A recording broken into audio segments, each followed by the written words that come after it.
Buletin Didik 21 Ogos bersama saya Tarushdie Muhammad Nazri. Assalamualaikum dan salam sejahtera. Dua buah sekolah di Simunjan, Sarawak dipilih untuk menjadi sekolah rintis bagi program Cakna Craft bagi menggalakkan pelajar bergiat dalam aktiviti kraft tangan. Ia memberi pengetahuan dan pendedahan berkaitan teknik, bahan dan proses asas dalam penghasilan produk kraft tempatan di peringkat akar umbi.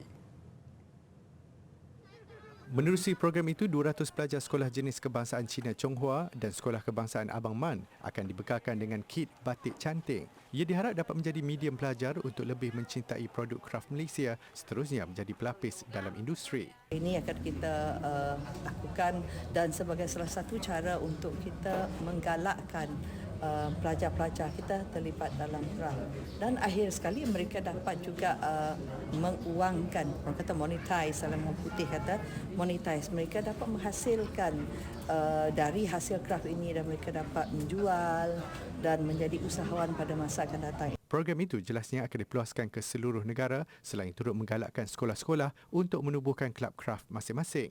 Beliau ditemui selepas menyampaikan bantuan usahawan kraft melalui pakej insentif pemulih kepada 26 pengusaha kraft di Simunjan siang tadi.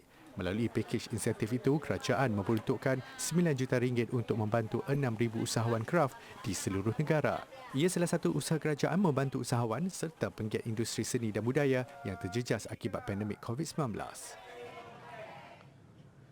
Bermastalting di London, beribu-ribu kilometer dari tempat kelahirannya di Kampung Pimping Membakut, Sabah, Dr. Zainab Kasim tetap gigih dengan komitmennya untuk meningkatkan penguasaan bahasa Inggeris dalam kalangan kanak-kanak luar bandar di Sabah. Selaku pengasas dan Presiden Sabah English Aspiration Society SEAS, Dr. Zainab yang bertugas di King's College Hospital di London tidak pernah jemu memperkasakan penguasaan bahasa itu dalam kalangan generasi muda di negeri di bawah bayu. Semalam berlangsung majlis penyerahan sumbangan buku oleh SIS untuk diagihkan kepada sekolah-sekolah terpilih di daerah Tenem. Sebanyak 3,158 buah buku dari United Kingdom telah diserahkan pada majlis ini. Jumlah itu bersamaan 1/3 daripada sasaran projek menerima buku kepada pejabat pendidikan daerah PPD Tenem. Dianggarkan 150,000 buku telah dibawa masuk ke Sabah sejak program ini dilancarkan pada 2017. Majlis disempurnakan Pengerusi Sabah Urban Development Corporation SUDC yang juga penaja utama program ini. RM45 yang paling mahal di sinilah yang ada sini. Yang paling murah yang kecil-kecil ni 2.99. Dan saya tengok kualitinya begitu bagus. Kalau kita membeli ini satu set, makanan dia tulis ini, makanan yang berkhasiat, satu buku jilid. Kemudian yang lain-lain tu berkenaan dengan game dan sebagainya, kesihatan. Ini satu set. Kalau kita membeli dah lari 499 ni di sini ni. Tapi beruntunglah kepada PPD Tenem dan saya serahkan sepenuhnya kepada PPD Tenem lah. Sekolah mana yang dapat one set ini, contohnya lah. Sebahagian besar buku-buku ini adalah sumbangan dari dermawan di United Kingdom. Manakala dari Kuala Lumpur, buku yang didermakan ini berharga antara RM16 hingga RM45 senaskah, merangkumi pelbagai aspek yang bermanfaat untuk kehidupan seharian. Melangkah sahaja ke Sekolah Kebangsaan Putra di Kangar Perlis, seluruh warga sekolah mendapat manfaat melalui ilmu bergerak yang diterapkan menerusi projek Gallery Walk. Berkonsepkan outdoor learning, lautan ilmu pengetahuan itu diletakkan di setiap sudut bangunan sekolah termasuk laluan pejalan kaki. Ia merangkumi semua mata pelajaran seperti Bahasa Melayu dan Inggeris, Sains, Matematik, Sejarah serta Pengetahuan Am. Projek Gallery Walk ini memenangi tempat pertama pertandingan program pendidikan inklusif Sekolah Rendah Negeri Perlis tahun ini yang kemudiannya mengangkat sekolah itu sebagai wakil negeri ke peringkat kebangsaan. Ia turut diinovasikan dengan penyediaan barcode bagi merekodkan kepenggunaannya dalam kalangan murid menerusi Google Form. Sekolah Kebangsaan Putra ini kita mengamalkan outdoor learning di mana para guru boleh membawa murid-murid untuk mendapatkan ilmu pengetahuan berkaitan dengan subjek-subjek atau mata pelajaran yang mereka ajar di kawasan persekitaran kawasan sekolah ini.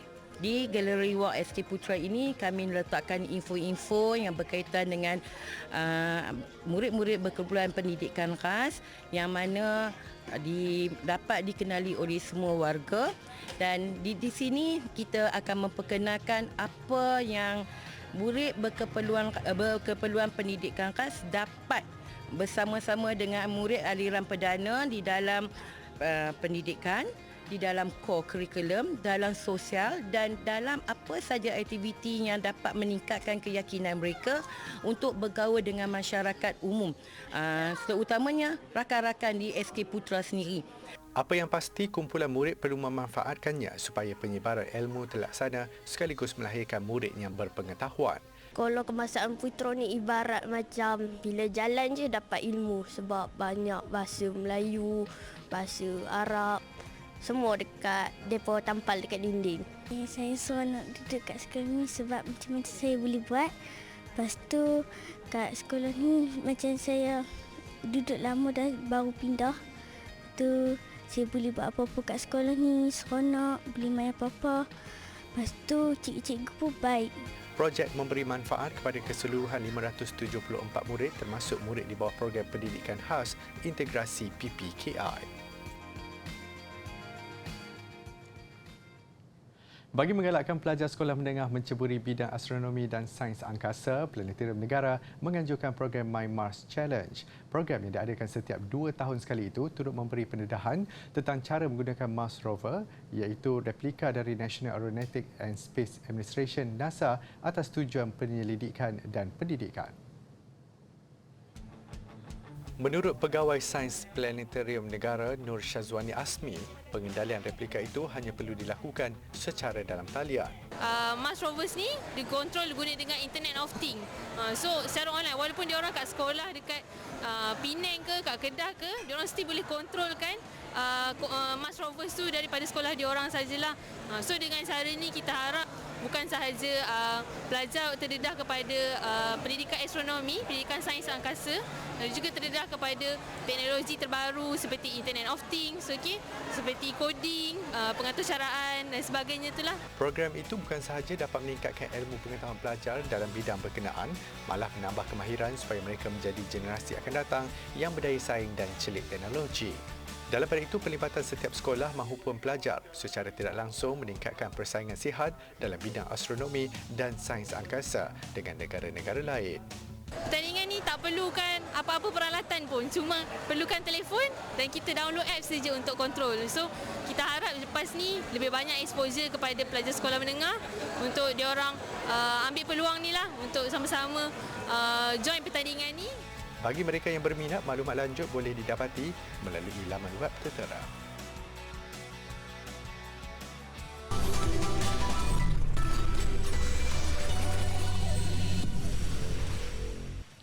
Bertemu kembali. Tak kenal maka tak cinta. Itu yang dialami sekumpulan penuntut warga Cina yang menyertai program integrasi dan khidmat sosial belia Malaysia-Cina di Kampung Tonggang, Tanjung Rambutan di Ipoh Perak.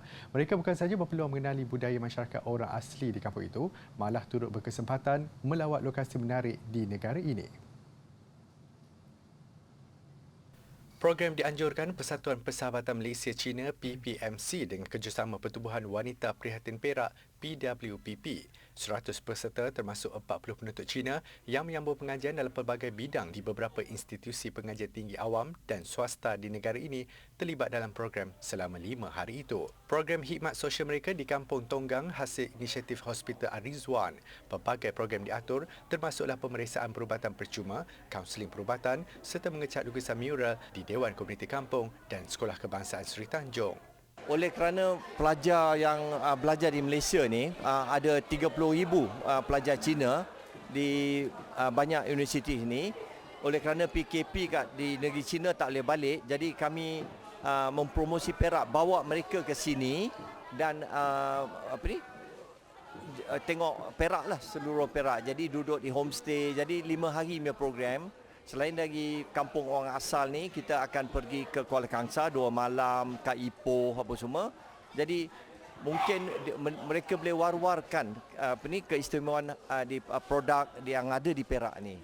Bagi Tok Batin Kampung Tonggang, Cik Wan Alang, program ini memberi peluang kepada penduduk kampung berkongsi dan memperkenalkan budaya mereka kepada penuntut antarabangsa. Ini termasuklah kesenian serta keunikan juadah masyarakat orang asli suku Temiar yang jarang diketahui masyarakat luar. Pendapat saya, apa yang kami mampu lakukan, apa yang ada budaya kat kampung tu kami akan tonjolkan kepada masyarakat luar, terutamanya pelajar-pelajar. Daripada contoh pelajar luar negara kan kami akan tunjukkan sedikit sebanyak budaya masyarakat kami orang asli Temiar di Ulu Kintan ni lah. Bagi penuntut, pengalaman berkunjung ke kampung masyarakat orang asli mendedahkan mereka kepada kepelbagaian budaya unik komuniti itu. Mereka nyata teruja apabila menjamah nasi bersama lauk kampung menggunakan tangan seperti orang tempatan. Malah, juadah tradisi yang dimasak menggunakan buluh juga digemari mereka. At first, I'm very glad to have such an amazing experience at the kampung, and I got to a lot of Malaysia friends, and I learned how to cooking and how to make some local special. So that's a very amazing experience. I came to this country and I very like to experience the Malay culture and learn more about the Malay culture. And I think it's a great opportunity to experience the Malay culture in this program.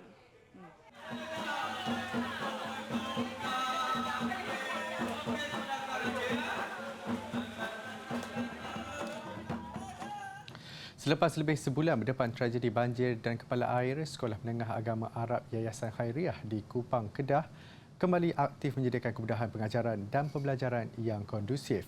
Mudahnya, Abdul Rahman Yahya Taha berkata pihaknya terpaksa menanggung anggaran kerugian lebih RM1 juta melibatkan kerosakan kelengkapan asrama dan barangan keperluan pelajar yang lain. Kami cuti raya haji seminggu. Kemudian sebab banjir kami panjangkan cuti raya haji 2 minggu. Selepas 2 minggu banjir kami dapat terus memulakan pelajaran. Walaupun keadaan sedikit sebanyaklah orang kata pencemaran di sekitar ini, tapi kami dapat hadapilah dengan kesungguhan daripada semua pihak, daripada bantuan polisnya, Jepannya, semua NGO yang betul-betul untuk membuangkan segala lumpur-lumpur selut dalam sekolah asrama. Cuma ada sedikit masalah ialah kerusakan, karena nak memperbaiki kerusakan itu akan makan masalah lebih kurang sebulan. Setakat ini pihaknya sudah menerima sumbangan lebih RM500,000 dan masih terbuka untuk menerima sumbangan dari pihak yang berkemampuan. Beliau berkata demikian ketika ditemui pada majlis doa selamat dan penyerahan sumbangan banjir anjuran Persatuan Bekas Pelajar Yayasan Khairiah. Tapi untuk hari ini kita kena pasti penerima sumbangan terdiri daripada bekas pelajar, cikgu. Walaupun dia bekas pelajar tapi cikgu mengajar sini, rumah dia terkesan. So kita bagi jugalah sumbangan nilai RM1 lah selain kepada sekolah. Kita bagi juga kepada orang persorangan. Dalam kejadian 4 Julai lalu, lebih 800 rumah penduduk terutama di kampung Iboy serta sekitar Kupang di Baling terjejas. Ini termasuk 17 kediaman musnah dan 18 lagi rosak teruk terkena kayu hanyut yang dibawa kepala air dari arah Gunung Inas. Kejadian itu turut menyebabkan 3 sekeluarga maut termasuk seorang wanita hamil.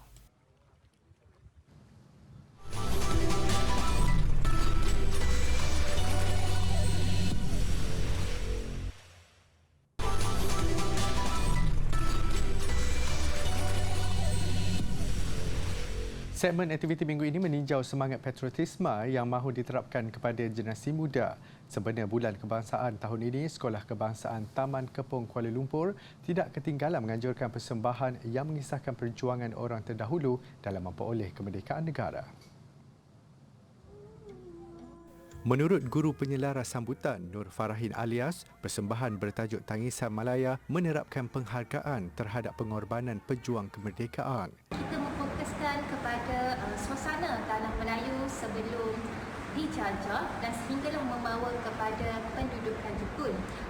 Lakonan ini dia cuba memperlihatkan tentang kesesaraan yang dialami oleh penduduk tanah Melayu yang mana seterusnya membawa kepada kebangkitan pejuang.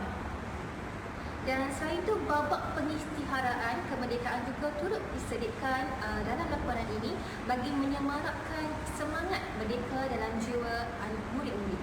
Lebih menarik pada majlis itu, murid dan guru turut mengenakan pakaian Melayu klasik sesuai dengan tema majlis yang mahu menerapkan semangat cintakan tanah air. Guru Besar Halimi Mat Rasib berkata, pelbagai aktiviti dirangka sepanjang bulan kemerdekaan sehingga sambutan Hari Malaysia. Matlamat ini adalah untuk memberi ruang kepada mereka memahami apa erti sebenar kemerdekaan itu kepada generasi muda, khususnya anak-anak murid sekolah. Dan harapannya nanti apabila tiba masanya mereka akan menjadi warga Malaysia yang boleh memastikan perpaduan dan juga keharmonian di Malaysia ini dapat dikekalkan sepanjang masa. Selain persembahan lakonan, murid juga berpeluang menimba pengalaman bermain permainan tradisional. Untuk menyemarakkan lagi semangat, murid dan guru turut menyanyikan lagu tanggal 31 Ogos dan Bahtera Merdeka pada akhir majlis.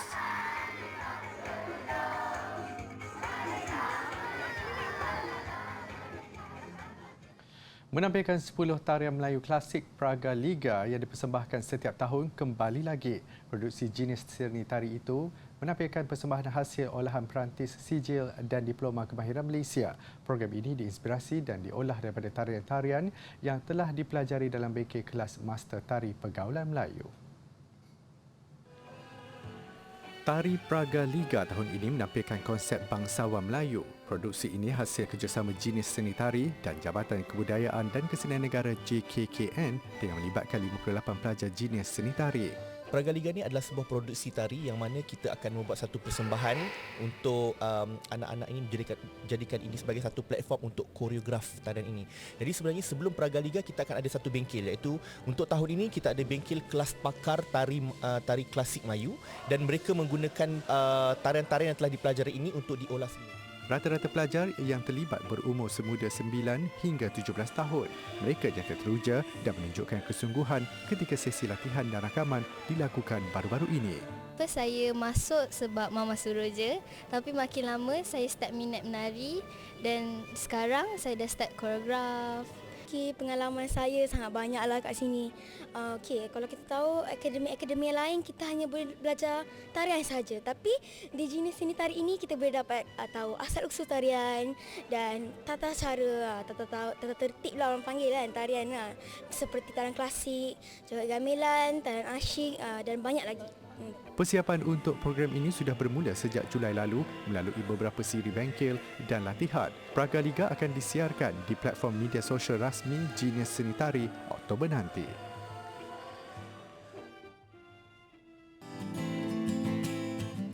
Pengiraan mata untuk sukan badminton adalah 21 mata. Untuk mata genap, kita perlu berada di sebelah kanan gelanggang. Untuk mata ganjil, perlu berada di sebelah kiri gelanggang. Contoh mata genap adalah 2, 4, 6, 8, 10 dan seterusnya perlu berada di sebelah kanan gelanggang. Mata 1, 3, 5, 7, 9 perlu berada di sebelah kiri gelanggang sebelum kita memulakan perlawanan. Okey, contoh mata genap adalah 2-0. Contoh 2-0 kita perlu berada di sebelah kanan gelanggang. Kita diri dan kita serve. Okey.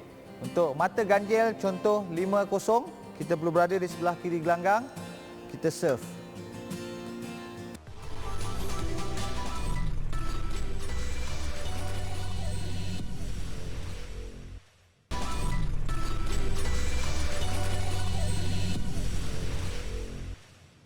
Sukan, Putra Abdullah berjaya menghadiahkan kejuaraan kepada Malaysia selepas mengungguli kategori bawah 57 kg pada kejohanan Muay Thai Remaja Dunia.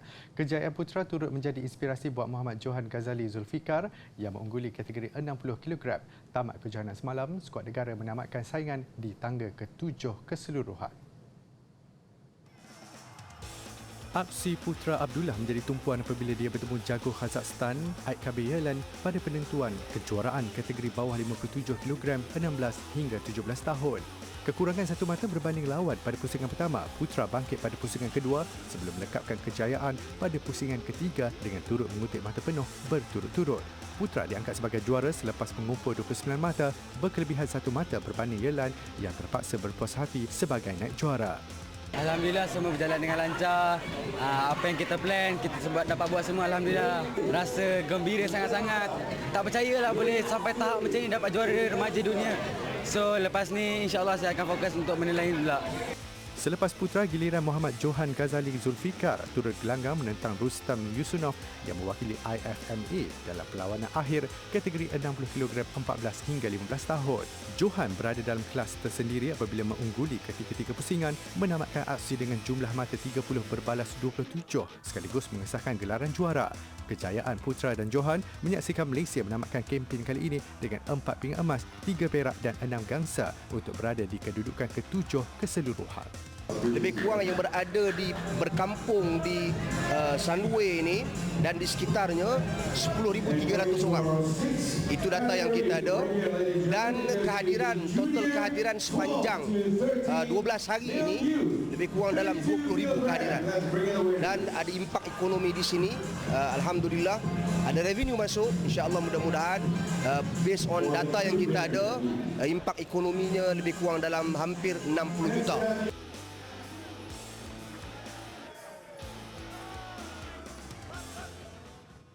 Saingan Division 2 Liga Hoki Remaja Malaysia MJHL 2022 juga menutup tirai semalam dengan kelab hoki DBKL Gah bergelar juara.